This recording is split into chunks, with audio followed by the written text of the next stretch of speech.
नमस्ते साथीहरू, मेरो नाम सलोनी हो र मेरो श्रीमानको नाम राघव हो। हामी जौनपुरका बासिन्दा हौँ।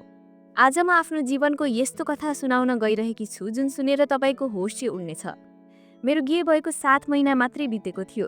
मेरो जेठाजुले मलाई बोलाउनु भयो। मेरो ससुरालमा केवल मेरो जेठाजु मात्र बस्नुहुन्थ्यो किनकि सासू ससुराको देहान्त 5 वर्ष अघि नै भइसकेको थियो र मेरो जेठाजुको श्रीमतीको पनि एउटा रोगका कारण मृत्यु भएको थियो। मेरो श्रीमानले बिहेको रात नै मलाई विशेष रूपमा भन्नुभएको थियो कि मेरो दाइलाई धेरै रिस उठ्छ, उहाँलाई कुनै पनि कुरामा नाइ नभन्नु, नत्र उहाँ रिसले पागल हुनुहुन्छ। अनि 5 दिनदेखि म पनि यही देखिरहेकी थिएँ। जब पनि उहाँले मेरो श्रीमान राघवलाई एकपटक बोलाउनुहुन्थ्यो, मेरो श्रीमानको त अनुहालको रङ नै उठ्थ्यो। उहाँ एकदमै आत्तिनुहुन्थ्यो र तुरुन्तै कोठाबाट बाहिर निस्किनुहुन्थ्यो। आफ्नो श्रीमानको यो हालत देखेर मेरो मनमा पनि जेठाजुको ठुलो डर थियो। रिसमा त उहाँ साँच्चै नै हुनुहुन्थ्यो। एक बिहान राघवले मलाई भन्नुभयो कि आज हामी बाहिर घुम्न जान्छौँ। म पनि धेरै खुसी थिएँ, तर त्यही बेला मेरो जेठाजुले राघवलाई बोलाउनु भयो र उहाँ तुरुन्तै कोठाबाट बाहिर जानुभयो। बाहिरबाट मलाई मेरो जेठाजु चिच्चाइरहनु भएको आवाज आइरहेको थियो। उहाँ भन्दै हुनुहुन्थ्यो, तिमीलाई अलिकति पनि ख्याल छ कि कपडा पसलमा तिमी नहुँदा कति नोक्सान हुन सक्छ, अनि आज फेरि तिमी छुट्टी लिएर बसेका छौ। अहिले कपडा पसलमा पुगेर सबै कामदारको काउकोमा उभ ताकि उनीहरूले ठिकसँग काम गरून्।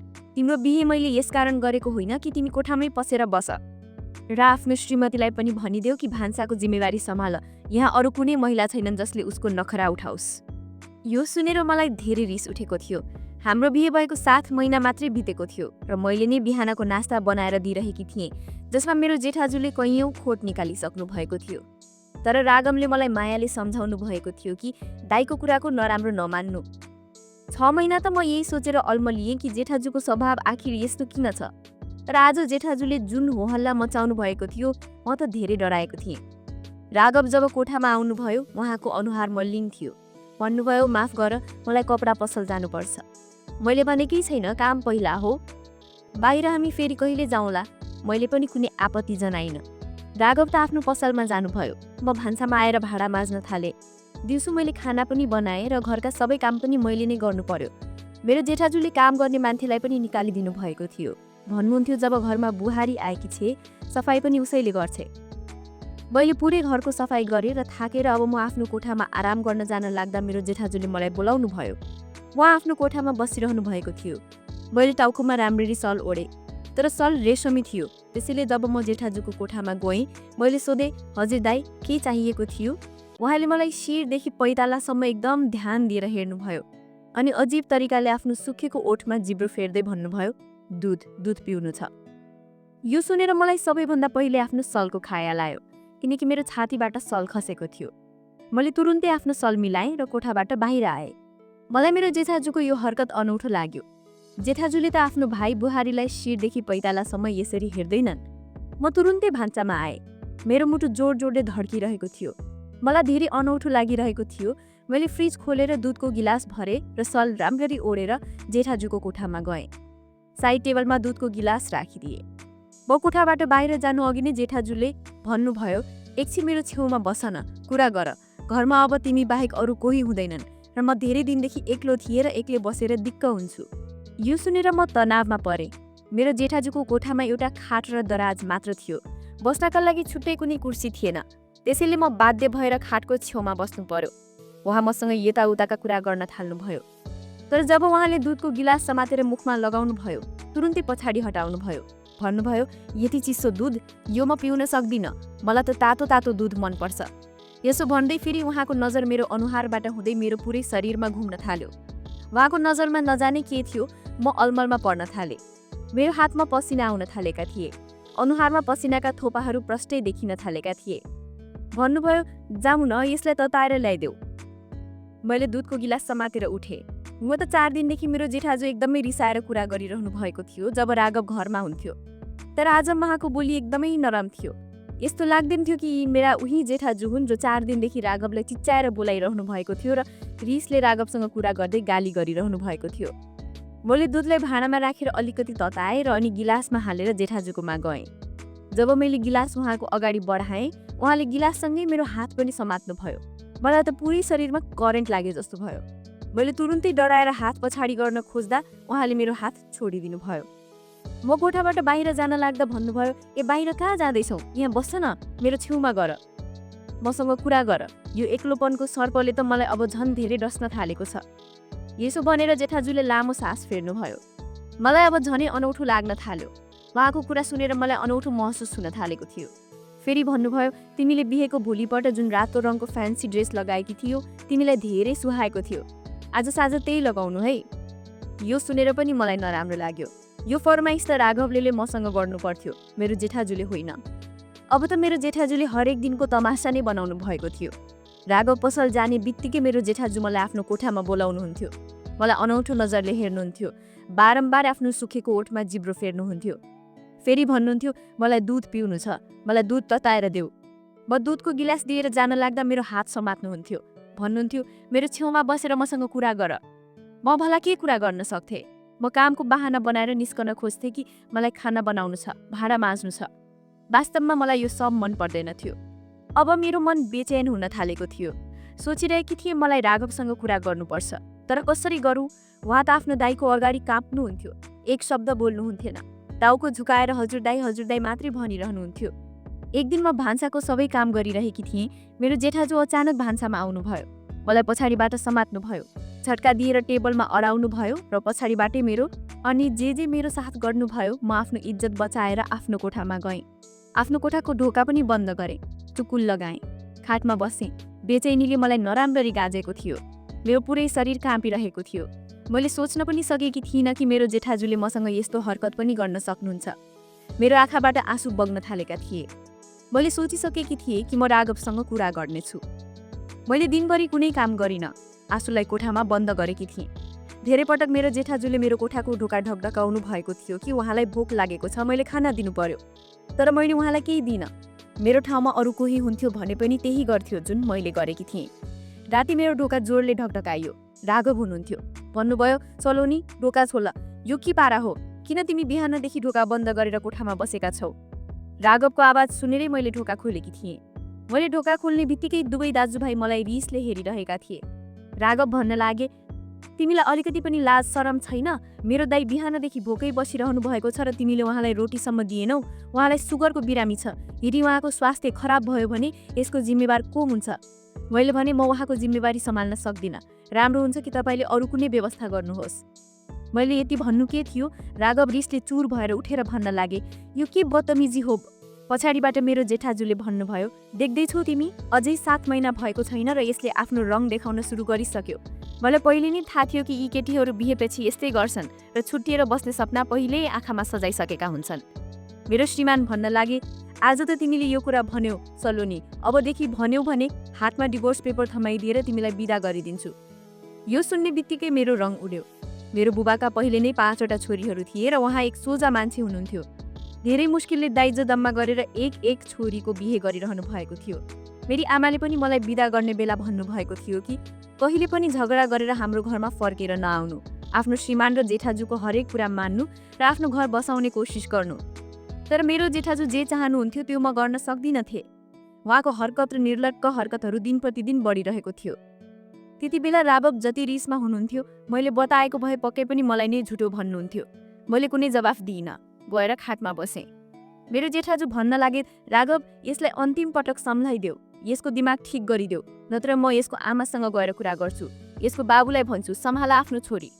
यसो भनेर उहाँ रिसले त्यहाँबाट जानुभयो। मैले एक रिसपूर्ण नजरले आफ्नो जेठाजुलाई हेरेँ। राघव भन्न लागे, के समस्या छ तिम्रो टाउकोमा कुन 7-8 जनाको बोझ छ जो तिमीबाट सम्हालिँदैन अरे? मेरो एउटै त दाइ हुनुहुन्छ, न आमा न बाबु न बहिनी। यस्तो जिन्दगीको त केटीहरूले इच्छा गर्छन् जहाँ उनीहरूको टाउकोमा कुनै जिम्मेवारी नै नहोस्। मैले भने, काश मेरो सासू र देवर नन्द हुन्थे भने आज म जुन अवस्थाबाट गुज्रिरहेकी छु त्यो अवस्थाबाट गुज्रिनु पर्दैन थियो। मेरो कुरामा उहाँ मलाई रिसले हेर्न लाग्नुभयो। भन्नुभयो, मेरो दाइले तिम्रो टाउकोमा यस्तो कुन समस्या पैदा गरिदिनु भयो? केवल 2 छाक रोटी त दिनुपर्छ, त्यो पनि तिमीलाई बोझ लागिरहेको छ?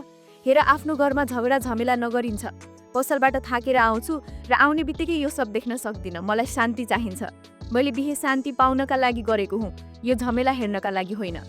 मैले भने, राघव यसो गर, आफ्नो दाइको बिहे गराइदिनुहोस्। मैले यति भन्नु के थियो, राघवले मेरो गालामा एक जोरदार थप्पड हानेर भन्न लागे, तिमीलाई लाज लाग्दैन यस्तो कुरा गर्दा?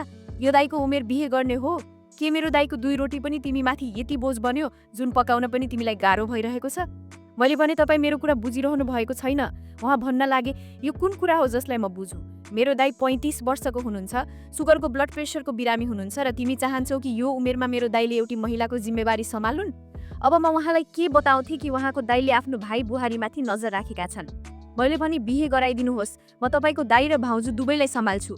मेरो कुरामा उहाँ अनौठो हाँसो हाँस्नुभयो र भन्नुभयो, मेरो एक दाइको 2टा रोटी तिमीबाट पकाइदैन र तिमी मेरो भाउजूलाई सम्हाल्छौ? हेर यो घर र व्यापार सब मेरो दाइले बनाउनु भएको हो। यदि कोही उहाँको श्रीमतीको रूपमा आयो भने सब थोक आफ्नो कब्जामा लिन्छ। उर्छ कसैको वास्ता गर्नुहुन्न। म पनि चुपचाप दाइको कुरा सुन्छु। अब फेरि दाइको बिहेको नाम नल्याऊ, यसो भनेर उहाँ कोठाबाट बाहिर निस्किनु भयो। अब म सोचमा परे कि मैले के गर्नुपर्छ। म आफ्नो जेठाजुको यस्तो हरकत सहन सक्दिनथे र माइत जानुको मतलब थियो कि म आफ्नो घर बर्बाद गरेर बस्थे। हामी केटीहरू पनि कति मजबुर हुन्छौँ आफ्नो घर बसाउनका लागि के सहन गर्नुपर्छ। अब मैले डिभोर्स लिएको भए फेरि मेरो बिहेको सवाल नै उठ्दैन थियो। यदि म डिभोर्सी भए भने मेरो साना बहिनीहरूको पनि बिहेको कुरा आउन बन्द हुन्थ्यो। म तर्पी आँसु बगाइरहेकी थिएँ। सलले पुछ्न लाग्दा तुरुन्तै राघवको आवाज आयो। भन्नुभयो, सलोनी बाहिर आऊ, छिटो नास्ता पराठा बनाएर देऊ, दाइलाई बजारको खाना पच्दैन। मैले बाहिर गएर नास्ता बनाएँ र कोठामा आएँ। मैले त्यो दिन खाना पनि खाएकी थिइनँ, तर राघवले एक पटक पनि मलाई तिमी पनि दिनभरि भोकै छौ, खाना खाऊ भन्नु भएन। पुरुषले कहिल्यै महिलाको वास्ता गर्दैन, केवल उसलाई आफ्नो कामसँग मतलब हुन्छ। राघवको गणना पनि यस्तै पुरुषहरूमा हुन्थ्यो। त्यसपछि मैले आफ्नो ओठ बन्द गरेँ। राघव पसल गरेपछि मेरो जेठाजु मलाई बोलाउन लागे। म ठुलो मजबुरी र विवशतामा उहाँको कोठासम्म गएकी थिएँ। मलाई देखेर उहाँ अनौठा हाँसो हाँस्न लागे। तिमी के सोच्छौ? तिम्रो रूपको जादु मेरो भाइको टाउकोमा चढेको होला र तिम्रो लागि उसले मलाई छोड्देला? मबाट अलग भएर तिमीलाई छुट्टै घरमा राख्ला? आफ्नो सोच बदल। मैले उसको पखेटा राम्ररी काटिदिएको छु। ऊ चाहेर पनि कहीँ जान सक्दैन र न त तिमी जान सक्छौ। त्यसैले मैले कुनै धनी परिवारको केटीसँग आफ्नो भाइको बिहे गरिन, कतै उसले मेरो भाइलाई उडाएरै नलैजाओस्। त्यसैले तिमीलाई लिएर आएको थिएँ, किनकि मलाई थाहा थियो कि तिम्रो बाबुको अवस्था यस्तो छैन कि उसले तिम्रो घर बसाएपछि फेरि तिमीलाई आफ्नो घरमा राख्न सकोस् वा छुट्टै घर दिलाउन सकोस्। अब यदि तिमी चाहन्छौ कि तिम्रो जिन्दगी सजिलो होस्, तब तिमी त्यही गर्छौ जे म तिमीलाई भन्छु। म अत्यन्तै चिन्तित भएँ। भन्न लागे, जाऊ गएर मेरो लागि तातो दुध लिएर आऊ। यो शब्दले मेरो भित्र आगो लगाइदिन्थ्यो। मेरो मन चाहन्थ्यो कि म आफूलाई खत्तम गरिदिऊ। यस्तो फोहोर र बेइज्जतपूर्ण जिन्दगी मबाट सहन भइरहेको थिएन। अब म यस्तै गर्थेँ कि खाना आफ्नो जेठाजुको कोठामा पुर्याएर तुरुन्तै बाहिर आउँथे। न उहाँको छेउमा बस्थे न कुरा गर्थे। धेरै जस्तो समय आफ्नो कोठामा बिताउन थाले। एक दिन त हद नै भयो। मेरो जेठाजुले राघवको पनि वास्ता गर्नु भएन। राति खाना खाइरहेका थियौँ। मैले जेठाजुको फरमाइसमा बिरयानी बनाएकी थिएँ। बिरयानी धेरै मिठो पनि बनेको थियो। खाना खाने भन्नुभयो। आज त बुहारीले मेरो मन खुसी बनाइदिए। धेरै मिठो खाना बनाएकी छिन्।